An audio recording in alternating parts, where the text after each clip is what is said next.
once more to Dominions 5, Middle Age Vanheim. So I was able to claim the throne of bureaucracy in the name of Uhtred, casted a bunch of horrible, nightmarish demons. I actually lost my Queen of the Deeps. Very amateur hour here. I lost her because I didn't have any other mages to absorb the magical attack. So, yeah, pretty big blunder there. What are some other blunders that happened? Yeah, I mean this was good. That was nice. Let's see, just clicking through all of these. So yes, this was against the throne in question.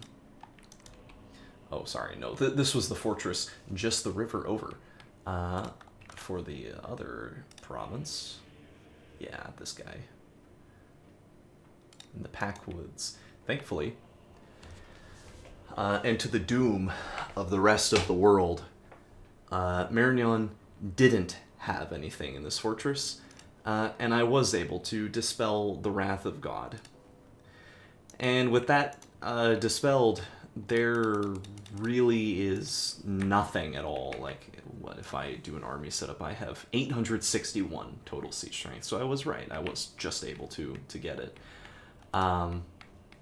There really is nothing that can possibly stop my victory, with the exception of losing this throne province down here.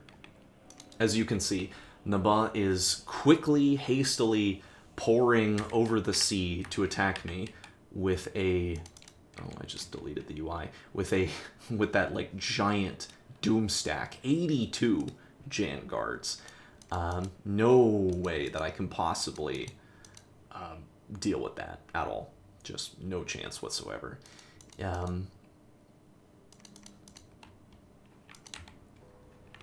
Yeah, so if he marches over here on this throne, I mean, I take it like he's got 1, 2, 3, and then I lose the throne, so turn 65 basically would be the doom, the death knell for me. But there's nothing in this fort. Marignon has nothing. So I storm this fort, and there is, in fact, no battle whatsoever. So even with all these, like, thousands of battles and very meticulous movements made by all the players in this game, really, it all comes for naught, as they are absolutely unable to stop my nightmarish power. Yeah, look at all these things. As I murder hundreds and hundreds of my own people. Was it over here that this happened? Oh no, I lost my plague cult leader. But yeah, you know, we don't really need to. I mean, I'll do a little cut. And yeah, we claim the throne of misfortune. This is not turn 62, but rather this is turn 63, because on turn 62 there wasn't anything of note that particularly happened. I didn't actually cast 3 red seconds, so that 3 red seconds knowledge may be incorrect, but I did cast Wizard's Tower underwater. So I built a fortress here, and I think I was actually attacked. Yeah, I was attacked by one guy, but could have been attacked by Karab, the Mareed over here. And if he walked on the throne, it would have been a little more of a dicey situation if I could have actually held the throne. I mean, I do still have the queen over here, you know, just hanging out along with a couple golems. But, oh yeah, and I was hit by some spell, but I miraculously cast Frost Dome, and amazingly, it actually worked. It blocked the spell that was being casted, so that was great. Yeah, Nabal already beginning his siege of my provinces over here with this big death ball. But ultimately, I am inevitable, and nobody could stop me from taking the throne of misfortune.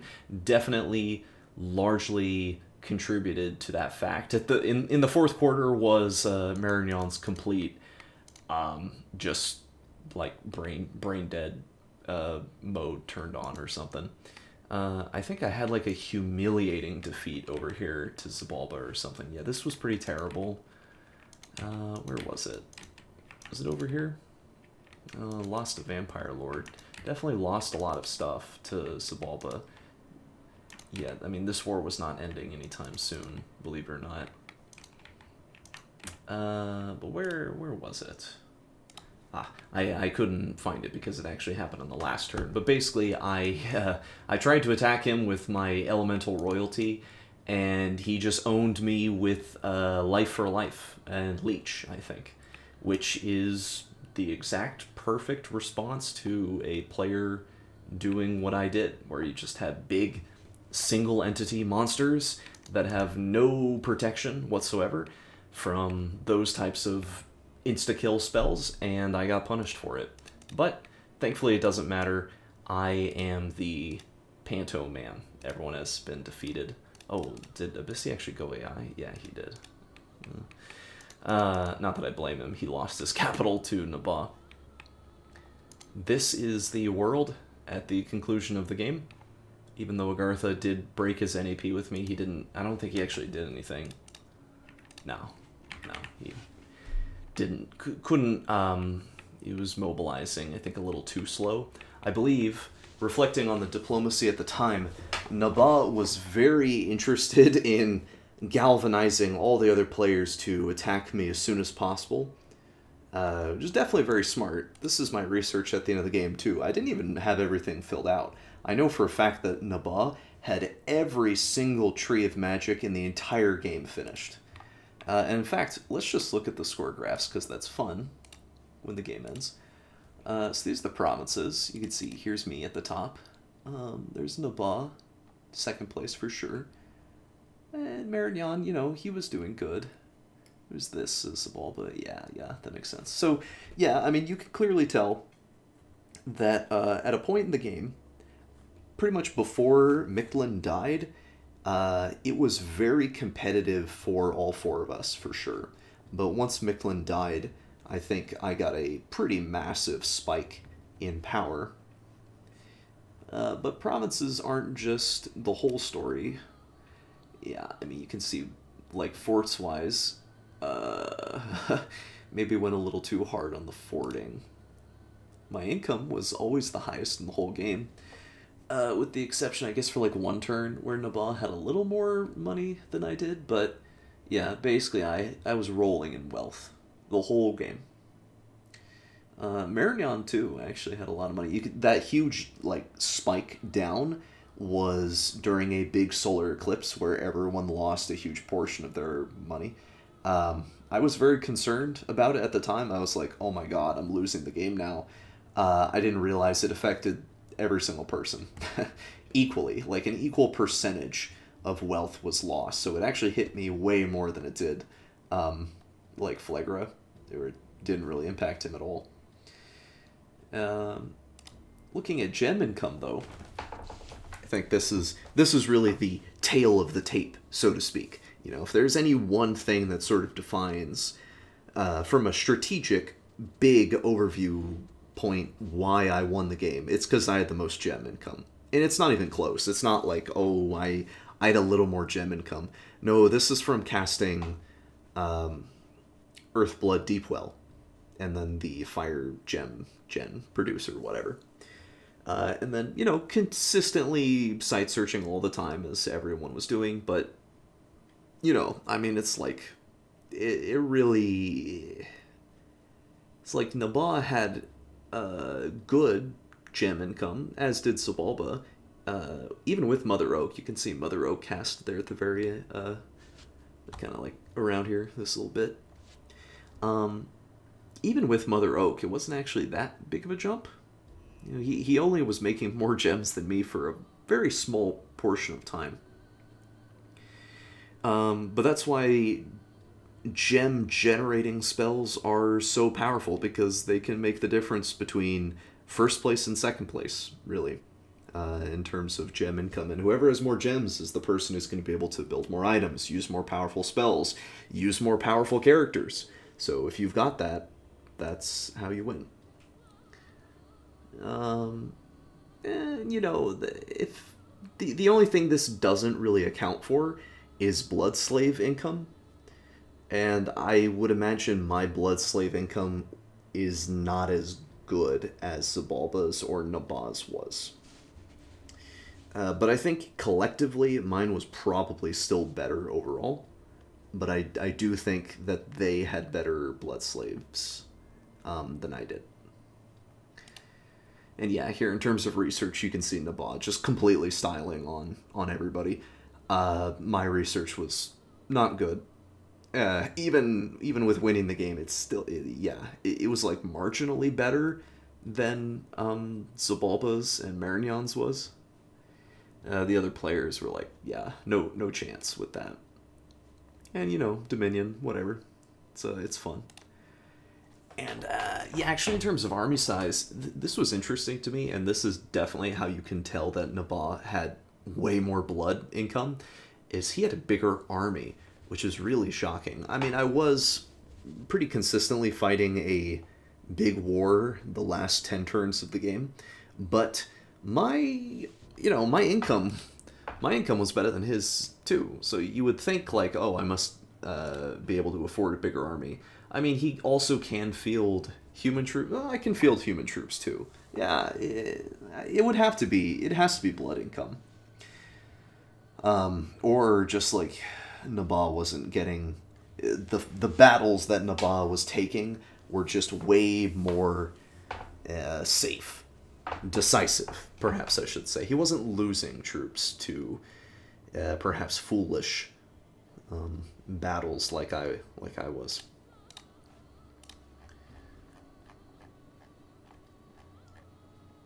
I mean, look at all these horrible events. Everything is happening, but ultimately, victory. You reign supreme. You are the Panto Man. Yep. Yes, I am. Yes, indeed. So, you know, this is obvious proof to all you naysayers out there who are like, oh, middle-aged Vanheim is an S tier. Well, who won a game, huh? I suppose to do some reflection, though, on the faction legitimately as a whole, because this is the first time I've won as middle-aged Vanheim. I do actually totally agree with people who say middle-aged Vanheim is not S tier in the context of a very general, nebulous middle-age tier list. Yeah, they're definitely not. Vanheim has like such bad research. It's so trashy. It was a struggle constantly to keep up on research, to even cope with the amount of research power other people were putting out. I don't think I ever made these Valkyrie units a single time. They seem, okay because they can fly, but I just never had a reason to make them. Their stats for their cost, like really you're paying for flying plus sacred, and I didn't feel that was ever worth these guys who have way more attacks, better stats. Like, okay, they lose out on flying, they do cost more, but they're just way more versatile than these women. They're kind of like, well, you'll stab them one time with a lance and then that's it. And their defense skill is 3 less. I don't like this unit. I don't like it. I don't think I would ever make it, ever.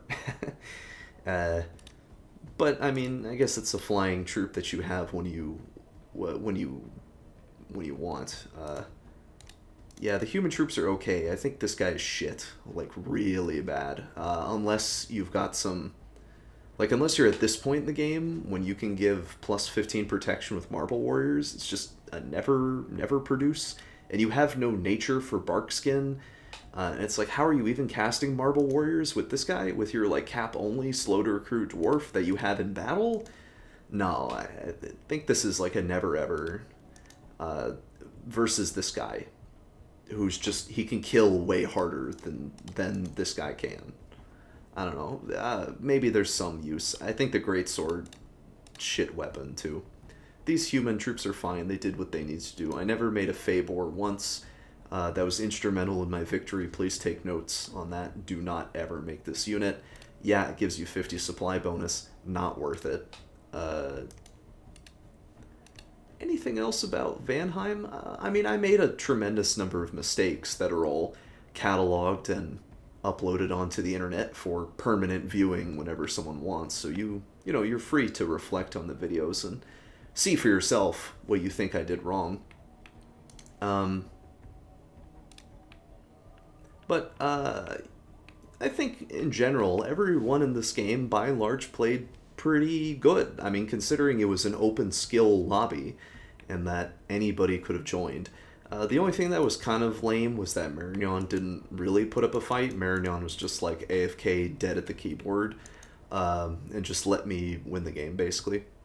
I think I still could have won, even if he did do something. I think I would have still won, because I am like the disciple of Jesus, a man of little faith. Yeah, I think I probably still would have won the game anyway. But that was a little disappointing.